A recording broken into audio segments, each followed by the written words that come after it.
When I started investing in real estate, all I wanted to do was make my money work harder without me necessarily working that much harder to make more income. How many of you want that? Maybe you have a very demanding career, or you have a full-time job, you have a family, you have kids, and the idea of driving up to your rental property to show your property to prospective tenants is like something you just can't deal with right now. Totally get it. But you still want to invest in real estate. And you absolutely want to make your money work harder without you necessarily working harder. I want to share 3 ways that can get you started and get your feet wet without necessarily committing to becoming a full-time landlord and a real estate investor. So if you are an aspiring real estate investor, or you're just wanting to check in, is real estate investing really for you? Or you want to just know how to make your money work harder, then you better check out this video. Because this video today is all about making your money work harder without you working harder and making money babies. Now, the first method is move into a home with a rental income suite. Maybe you're looking for another property to move into, or you're in a home and you're about to move. Well, I think one of the smartest strategies is moving into a home with an income suite. See, places like in Vancouver and Toronto, you kind of have like no solution because houses are so expensive. It's so common to move into a home with an income suite. But if you're in like places like Regina, Calgary, Edmonton, Ottawa, etc., where the homes are not necessarily that expensive, is like no-brainer. Move into a home with a rental income suite, because not only are you going to save a ton of money because your tenant is going to really pay a huge proportion of your mortgage payments, but eventually you're going to also learn to become a landlord without becoming a full-fledged landlord, having to deal with tenants and driving to another property. Like, it doesn't take nearly as much time, because having an income suite teaches you, well, marketing your unit so that it gets rented out, learning to screen tenants, learning to manage a tenant that's inside or, pretty close to your home, like in your basement. So you're going to learn all the ways of becoming a landlord without becoming a full-fledged active landlord and dealing with many different tenants and many different rental properties. This is a great way to learn the ropes of becoming a landlord without diving into real estate investing like super actively and buying multiple rental properties. Well, this is a way to gauge, is real estate investing really right for you? Now, the second way is, maybe you have a lot of space in your home, like your basement, or there's a portion of your home that you really don't use, like an extra family room with a little bit of a bar nook, and it has a shower on the side, and there's a door to the outside. And same with the basement. Maybe you have a basement where there's a door to the outside, it's a walkout basement. Well, those are great ways to potentially convert those unused space into a rental income suite so that you can, well, first, learn the ropes of being landlord, and of course, collect more income and decrease your mortgage expenses. One of the smartest ways to invest in real estate. Again, by doing this, you learn the ropes of becoming a landlord, because you have to show the unit, you learn to actually do even renovations, you get permits, you market the unit. You're all learning all the ropes of becoming a landlord without necessarily using a ton of your capital to invest in a rental property and becoming a super active landlord and having to drive to another unit that's like 30 minutes away. This is a great way to learn the ropes without using a lot of your time. And of course, this involves a lot more work because you have to put in the capital to convert the unit to a rental income suite. And typically the rule of thumb is to convert a unit to rental income suite, the cost of construction should be no more than 2 times your rental income that you collect within 2 years. For example, if you can convert, say, a basement suite that's going to cost $20,000, well, you got to make sure that over a 2-year period, you can at least get $20,000 in rent. Okay, that would offset the construction costs and all the costs to convert that unit into a rental suite. Now, the third way is, well, renting out your room in Airbnb. Now, hear me out. This is one of the smartest non-committal ways you can do investing in real estate, because you might have an extra room, you might have a 5-bedroom home, you might have an extra room in the basement that's just not being used. Why wouldn't you just test out the waters and just see, do you think becoming a real estate investor, a landlord, is for you? So all you need to do is post a few pictures, do a bit of a description, post on Airbnb. Of course, it does, of course, always take upfront effort, because obviously if you want to make your money work harder, you always have to invest some upfront time, which is quite a bit of time in the beginning, but in the long term, it will reward you in spades. So with Airbnb, it's super non-committal because if you don't like it, you just take the unit off from Airbnb. And with Airbnb, you can post your unit for days or for months or a little bit longer term time frame, just to gauge, is this really for you? Now, the downsides, of course, posting on Airbnb is that you do have to be more active in the beginning because you're going to have to, respond to text messages. You're going to screen, prospective clients that are going to want to rent your unit. You're going to also have to do more cleaning or hiring cleaners to come in, and cleaners are not always super reliable. So unless you already have a cleaner that you actively use, sometimes it could be hit or miss. If you're trying to find a cleaner last minute and the person's not available, well, guess what? You're going to do the cleaning.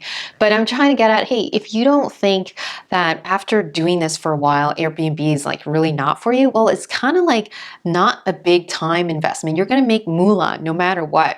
You could just gauge, is this right for you? Because you're still learning the ropes of becoming a landlord. You're marketing your unit on Airbnb. You are screening your tenants through Airbnb. You're learning how to manage prospective clients. So there's so many things that eventually, maybe you're so comfortable with it that you may want to invest in real estate in a much, much bigger way, where you're looking at buying more rental properties and managing a set of rental properties in the long term. But right now, because you have a demanding job with a family and kids, you just don't have the time and space for it. But this is a great way to still get your feet wet.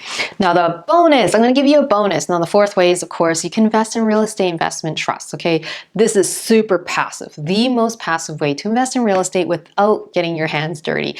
Basically, you can invest in stocks, which are called real estate investment trusts, which are just a form of companies that invest in real estate. Sometimes they invest in offices, residential, commercial, but there's a whole suite of companies that invest in real estate, like RealCam, like Smart Center, like Granite Realty. You could check those all out. I have videos up here that you can check out. But all I'm trying to get at is that you can invest in stocks that invest in real estate so that you don't get your hands dirty. But the downside is that you will never learn the ropes becoming a landlord. This is a super, super passive way. So I would say I'm only giving you this as a bonus, to just because maybe you didn't agree with the first three methods and you still want to invest in real estate, then here's a super, super passive way to invest in real estate. And another thing is, the rewards won't nearly be as fruitful as actively investing in real estate. But you know what? If you put zero time in other than a little bit of research, well, then you can expect a huge amount of upside. So risk versus reward. Now, irregardless of whether or not you want to become a real estate investor, here's 5 actionable steps that you can take right now. Number 1 is defining your priorities. Maybe you want more free time with your family.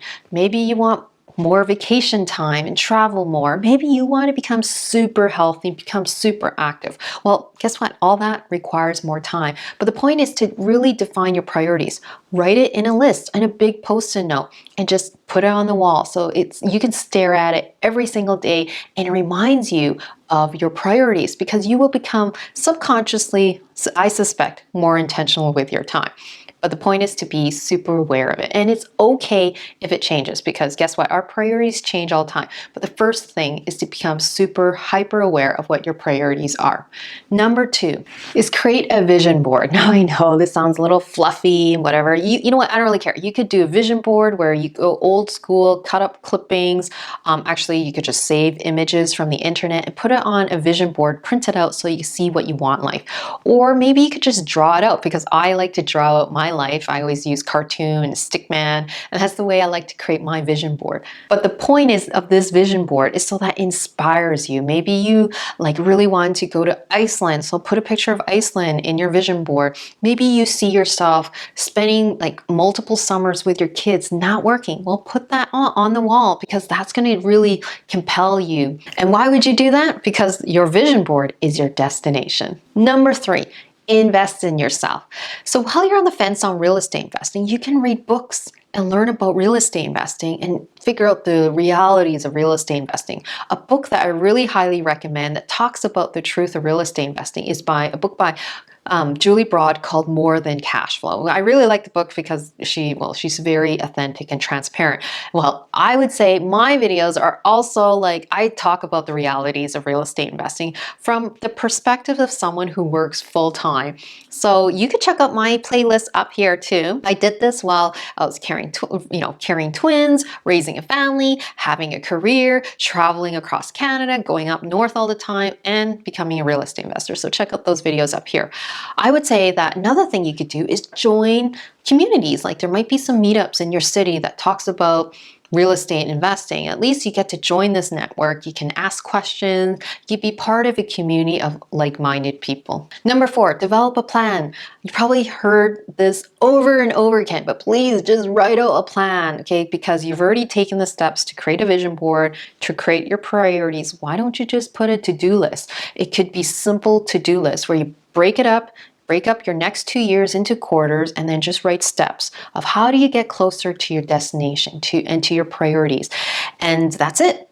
Break out your plan into bite-sized chunks to get you closer to your destination and your priorities. And if you really want to fast track your investing journey without like spinning your wheels, spending a lot of time like I did for the last 20 years trying to learn it on my own, supported some by my mentors once in a while, I just wish I just shortened my learning curve with a mentor that I could truly trust, but it was so hard to find a mentor. So if you are looking for a mentor and you feel like, hey, I'm the right one for you, you might want to check out my courses in the links below.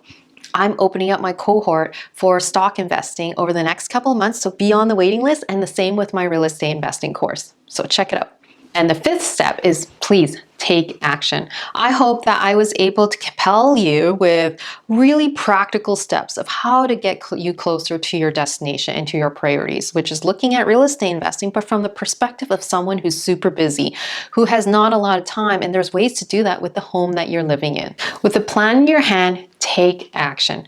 Every little step you take takes you closer to your destination. This is a critical step because most people won't take action. And I hope that's not you. Anyways, I hope you found this video super helpful. If so, give me a thumbs up and I'll see you in the next video.